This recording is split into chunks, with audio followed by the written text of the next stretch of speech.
All right, men, welcome to today's episode of Strong Men, Strong Marriages. How to tell your wife about your affair, spying, pornography, lying, or other past mistakes. So, I work with a lot of guys who um, have made mistakes in their marriage. Maybe that's infidelity, maybe that's, spying on their wife, that's pornography, that's just like doing something that you didn't tell her about. And then like it weighs on your conscience, right? And you want to tell her, but there's a way to go about it that's more useful than others. We're also going to talk about, when to tell about your past versus not tell about your past. So my name is Mike Frazier, MD, and I help high achieving Christian men have more intimate marriages. So some weekly wins from guys in our Love, Intimacy, and Legacy program. So guys are doing so much better at managing their temper. So whether that's with their wife saying something that would typically set them off, or their kids doing something that would typically set them off, they're able to take some breaths and just stay calm and work through it. It's super cool to see. Um, so one of the guys this week got COVID, which obviously is not fun. He hit him pretty hard. But what was cool is he was able to actually turn that into a chance to connect with his son, who's also a little bit sick. And instead of making that, oh, like this is miserable, turning it into a time to connect with his son, which is super cool. Guys are starting new family traditions, doing family time together, doing date nights together, turning that into a habit, which has been super cool to see. Spending quality time with the kids, you for my wife and for most wives, seeing a dad who's really involved and really cares about their kids is really attractive to her. Plus, like you're just creating that better relationship anyway. So it's kind of a 2-for-1, right? Better relationship with your kids and more attractive to your wife. So feeling at peace with any outcome, and this is such a big key, guys. Look, if you're at the spot where you're separated or you're about to divorce, it's counterintuitive, but when you can get to the spot where you say, hey, look, I want this marriage to work, but if it doesn't, like, I'll be okay, and we're still going to have a relationship anyway. If we have kids, I want that to be as good as possible. That place of peace is so powerful because now you're not trying to manipulate your wife into staying. You're not trying to, you're not getting all stressed out, wondering what to do. You just feel good and you're just trying to behave in a way that you can be proud of. That's going to be a good relationship, no matter how things turn out. It feels much better. It feels much stronger. And it's the most likely thing to have your wife decide to stay. Which again, that's counterintuitive. You'd think it'd be like, oh no, come back, come back. But that just drives her away versus being in the spot where you're like, hey, if you decide to leave, of course I'll be sad, but I'll be okay. And I want to have a good relationship with you anyway. That gives her the freedom to actually choose to be with you or not. And that strength is more attractive and makes her more likely to choose you. Okay. So recovering from infidelity, right? You can get through it. It just takes rebuilding those 3 pillars: trust, communication, intimacy. And you totally can do it and build a great relationship after that. Okay, handling criticism with understanding. This is tough, right? When you feel like your wife's really getting down on you or, talking to you negatively, being able to respond with understanding, with a piece of heart, right? Being able to set appropriate boundaries as well. Guys are doing that. It's super cool to see. For me this week, my wife and I, we do a Thanksgiving, like a community Thanksgiving. It was my wife's idea. So a bunch of people come to our house. We're going to have like 300 people driving through and getting meals. So we've been working together and I've been, trying to really focus on her more each day and just, let her know she's the most important person to me. So like, this is a big deal. It's weighing on her mind a lot. So I've been very proactive in helping her, and it's cool, like to help her and also to know that what we're doing is going to help others. Serving together is a great way to build connection. So some weekly wins for this week. All right. So now talking about how do you bring up these past mistakes, whether that's infidelity, whether that's spying, whether that's pornography, whether that's, whatever, you did something that was not right. Okay. So one question is, well, what do I really need to tell her? Okay. Does she need to know everything? So some good guiding questions for you there is like, would you want to know the same about her? Okay. Like if she was cheating on you, would you want to know? Probably, right? If she was, looking at pornography, would you want to know? Probably. Okay. Especially if, if you're doing that in hiding, it's hurtful to her, right? So would you want to know if she was doing something hurtful to you? You probably would, right? Because it breaks down trust, right? So the thing to remember here is the level of honesty you have with her is what you can expect from her. Okay. So if you're hiding really big, important things that would maybe make her not want to be married to you even more, If you're hiding that, then what you can expect is for her to hide something similar. So like if you're willing to hide an affair, you can expect her to be willing to hide an affair. Okay. If you're willing to hide pornography, you can expect her to be willing to hide pornography or something equivalent. Okay. If you're hiding spying on her, you can expect her to hide spying on you. You see what I mean? And so what happens is you're just establishing, you're breaking the foundation of a good marriage. Okay. A good marriage, it needs trust. That's the first foundation. So if you're playing this game, you're like, oh, I don't want to tell her, then trust is falling apart. And so communication falls apart and sexual intimacy typically falls apart as well. Okay. Another good kind of way to figure this out is if it's really weighing on your conscience, right? You're just like, man, she should probably know I don't really like that I'm hiding this. You know, it's probably good to tell her about it, to get it off your chest, right? To let her know this is happening. Okay.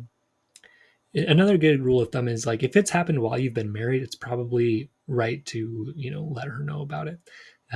So like if you were like looking at pornography when you were a teenager, right? You hadn't even met your wife yet, and you kind of cleared that up. You probably don't really need to tell her about that. It's probably not super important. Maybe you do, maybe you don't. Again, if it's on your conscience, then maybe so. But like telling her that, when you were 10 years old, you stole something from the store. You probably don't really need to tell her that. In the spirit of kind of intimacy and connection, maybe you do, but it's not like, something that you have to tell her about, right? Again, these other questions will help you more. Like, would you want to know the same about her, right? If it's weighing on your conscience, and then if it's happened while you've been married, those are good ways to tell. Okay, like, yeah, maybe it's important to tell her about. Or if you feel like it's like on your mind all the time, like, or you're kind of like worried about being caught by your wife about it, that's another really good way to know, okay, like probably I should just tell her so I'm not like always trying to like worried about getting caught. Okay. Because look, what a lot of guys will try right now is they'll try to hide their past mistakes. Okay, infidelity is a big one. Typically, guys are hiding that for a long time. Pornography, right? Guys will hide that. Spying on their wife, guys will hide that. Or just other, things that they've done that they know are not right. Maybe that's financially, making some big mistakes and then not telling their wife about it. Okay. So another thing guys will do, particularly with infidelity, is they'll kind of like let it out a little bit at a time. Okay, so they'll say, "Oh yeah, I was texting that girl, but we never really did anything beyond that." And then later, your wife finds out, "Oh, you sent some like pictures to each other," and they're like, "Oh yeah, we did send some pictures to each other, but we never met." Okay, and then later on, your wife finds something else out, and then you're like, "Oh, actually, we did meet, but we didn't have sex." And then later on, you're like, "Oh, actually, we did have sex, but only once." And then you're like, "Oh, actually, we did have sex twice." And then you're like, "Oh, actually, we had sex every day for a month." "Oh, actually, it was a year." And it'll come out like this, just slowly over time. It's so awful, but it's a lot of times how guys will do it because they're quote unquote trying to protect their wife, but really it's protecting yourself. You don't want to hurt your wife, okay, by telling her all the facts, right? Because she's going to be upset. But also, it's not just that you're worried about her getting upset if you're honest with yourself, right? If you're honest with yourself, you're worried about her getting upset and what that will mean for you, right? That she'll want to have sex with you, that she'll want to divorce you, right? You're more worried about yourself there than about her. So just be honest about that. If you're like hiding things and letting it out like one little piece at a time.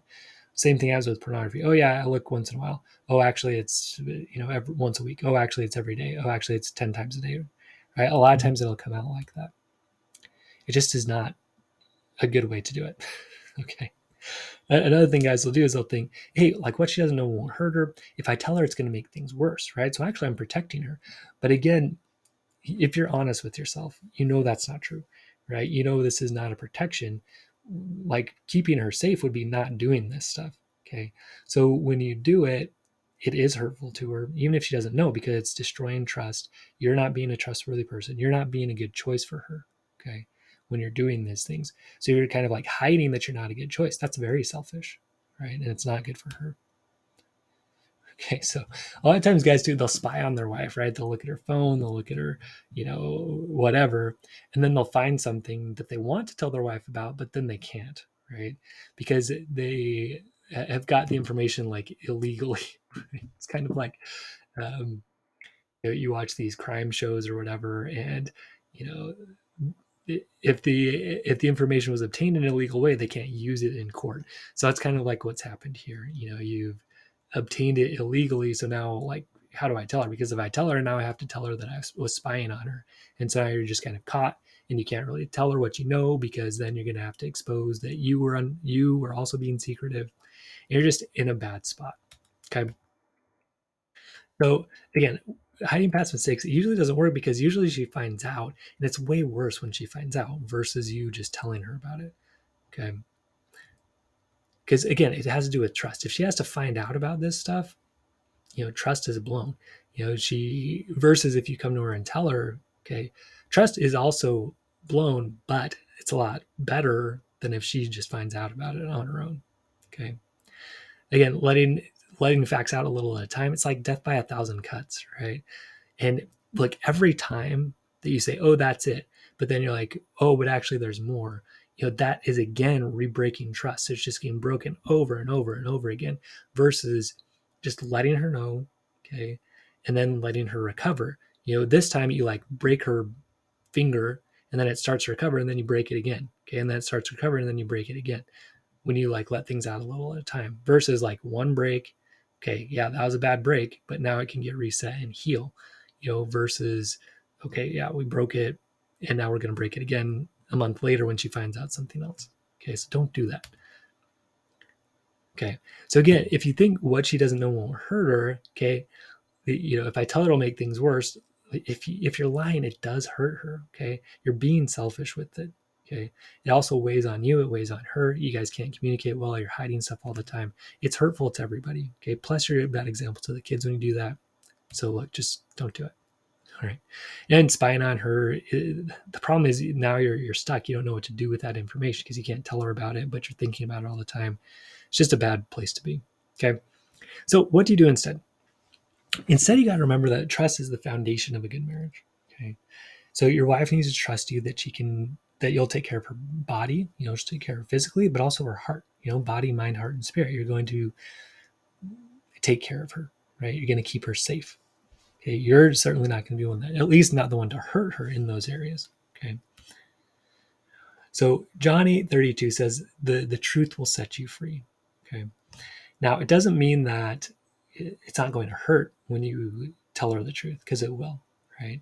But eventually it will set you free. And this is what I see with guys, right? They hide stuff, but eventually when they tell the truth, it is very freeing, right? You have to deal with the consequences, but you feel a lot more free because you're not hiding it. It's not weighing on your conscience anymore. Okay. You've sown bad seeds, now you're reaping the bad seeds, instead of like sowing the bad seeds and then sowing more bad seeds by lying, and then eventually your harvest is going to be like 100 times worse, right? Versus, okay, I've sowed bad seeds, now I just need to reap that harvest so I can start putting down good seeds, right? Telling the truth is putting down a good seed. Okay, so again, lie, you have to reap the consequences of those lies. Okay, but by starting to tell the truth, okay, you're putting down new seeds for a new harvest, and that new harvest is trust and communication and intimacy. Okay, versus lie. The eventual harvest of that is just a broken trust and low intimacy, and just not a good relationship. Not a good relationship with yourself because you're lying. Not a good relationship with God because you're lying. Not a good relationship with your kids or your wife because you're lying, right? They don't know you. There's no real intimacy there because you're hiding who you are. Okay. The other thing, guys, look, if you're lying, you're following Satan. That's the bottom line. Okay. So John 8:44 talks about Satan being the father of all lies. Okay. So if you are hiding the truth from your wife, like, you are following Satan. And so you're not going to be spiritually strong. You can't be. Okay. Here's what you also have to understand. Honestly, it is going to make things worse for a little bit of time. Okay. Maybe a while. But again, you've sowed bad seeds, you got to reap the harvest. The sooner you reap that harvest, the less severe it's going to be, right? Versus letting those bad seeds grow and grow and grow till now you've got, you know, 50 acres of bad seeds versus 3 acres, right? Okay. So honestly, look, it does make things worse, but it's necessary for healing. Another way to think about this, it's like clearing out a wound. Okay. So like, you've hurt her by these lies. When you tell the truth, it's like, opening up that wound again, right? But also clearing it out. cleaning it out. Okay? It has to happen for real healing. And again, just remembering, guys, you can't expect her to be honest with you if you're not honest with her. Okay? So now you understand, okay, like find Mike, I know it's probably the right thing to do to tell her the truth, but man, how do I do it? Like, this is going to be really hard. So here's some tips about this. So in medical school, we learned about this idea of giving a warning shot. So we did these practice lectures where you like you had to tell someone that they had cancer or they had HIV or something like that. And so we do these practice exams. So I went to school at UCLA, and the nice thing about that is in these like simulations we had really good actors because there's lots of good actors around. So, they had very extreme or like realistic emotional responses to this bad news. So anyway, it was a good experience. But this is what they taught us, right? To give a warning shot first. So like if you're telling someone you had cancer, right? You kind of like start off with, okay, hey, like you're going to want to sit down for this, or hey, listen, your test results came back, or hey, unfortunately, I have some bad news for you, right? Something that kind of lets them sort of brace themselves for that bad news. Okay. So that's really important. Give them that warning shot, let her know. So, if you're telling her about an affair, hey, I need you to sit down. There's something I've been needing to tell you for a long time. It's going to be tough to hear. So, just be ready, right? Or if it's about pornography, hey, listen, kind of the same thing, right? I've been doing something for a long time that is not right, and I want to tell you about that today, okay, or tonight, and let's talk about it. So again, that gives them the warning shot, like, oh, okay, like what is it? Let me prepare myself mentally and emotionally to hear this bad news, okay? So next, you just deliver the news, right? Very directly. You're not hiding anything. You put it all out there, right? Not one piece at a time, okay? So it's not like, oh yeah, I texted this girl back and forth if you actually have been having an affair for the past 3 years, right? Instead, it's, hey, I've been having an affair with this lady for the past 3 years. You know her. She's your best friend. Whatever the truth is, you just put it all out there, okay? You don't hide anything. Lay it all out, right? Not one piece of time. Everything goes out there. It's like with the cancer things, it's like, you have cancer, right? You have HIV, right? So in the marriage case, I've been looking at porn for the past 10 years. I had an affair. Okay. I've been spying on you. Here's what I found. Right? So, warning shot, very direct news. Okay. The next thing you do is you just wait for a little bit. Okay. So, in the moment, you just wait. You let her have her emotional response. It's going to be probably pretty extreme, right? So, if you say, hey, I've had an affair, expect her to cry, expect her to be mad, expect her to do all kinds of strange things in the moment, right? Because that's really hard news to hear. So then let her ask you questions, right? Answer any questions she has, be completely transparent about this. So the next thing you have to understand is the grieving process, right? So you told her, right? It's off your chest now. You kind of feel better, right? Because you have let her know the truth, right? The truth has kind of set you free in a way, but it's also put her into now a trauma process and a grieving process. Okay. So the grieving process, it's composed of a few different stages. Okay. So one is denial. So at first she's going to be like, I can't believe this. Can't believe that you did this. How could you do this to me? Right. All of that. That's denial. Then anger, how dare you? How could you do this to me? How could you do this to the kids? How could you be this in front of God? Right. She's mad. Right. Then there's bargaining. So she's going to be like, oh, maybe this was my fault. Maybe I should have listened to you more, all of that, which to that, you definitely need to respond. No, like I made this choice. It's not, your fault. You didn't force me to do this. Okay. Then depression. She's going to be sad. Oh, I can't believe this. My life's over. How could God let this happen to me?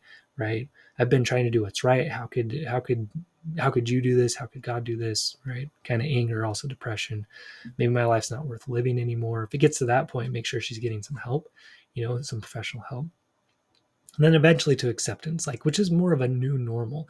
So some people will want to live in denial. Well, let's just pretend it didn't happen and move forward, right? That doesn't really work. You need to kind of move through all these phases. Okay, yeah, I'm mad. Yeah, I wish I would have done something better. Man, I'm depressed about that.